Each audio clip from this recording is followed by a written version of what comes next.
Peter's law, commonly known as the Peter Principle, states that in a hierarchical organization, people tend to be promoted based on their success in their current position until they reach a position where they are no longer competent.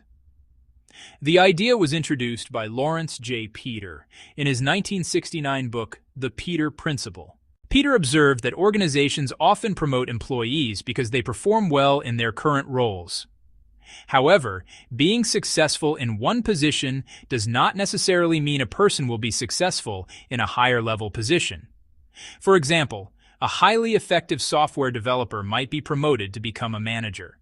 The developer may have excellent technical skills, but may not have the communication, leadership, planning, or people management skills required for management. Communication, leadership, planning, or people management skills required for management.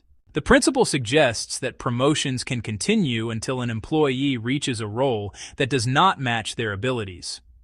Once there, the employee may struggle to perform effectively, and because they are no longer demonstrating exceptional performance, they may remain in that position. Peter's principle does not mean that every promoted employee will fail.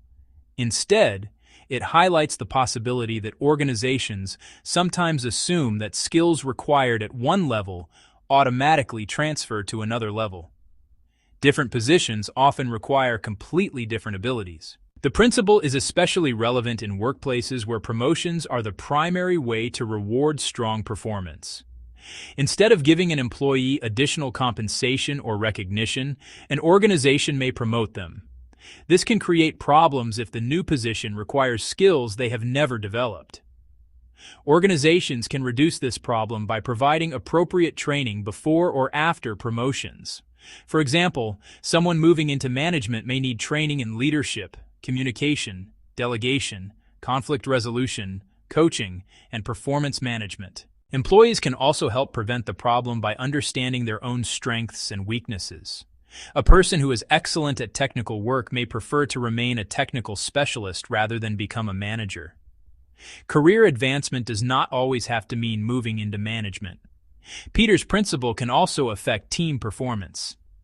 When someone is placed in a position they are not prepared for, decisions may take longer, communication may become weaker, and other employees may have to compensate for the person's weaknesses. The principle is therefore useful for thinking about career development, promotions, leadership, and organizational effectiveness. It encourages organizations to evaluate whether a person is actually prepared for the responsibilities of a new position, rather than simply rewarding previous performance with a promotion. In simple terms, Peter's principle says that people in organizations may be promoted because they are successful until they reach a job where they are no longer successful. It reminds organizations that being good at one job does not automatically mean being good at the next job.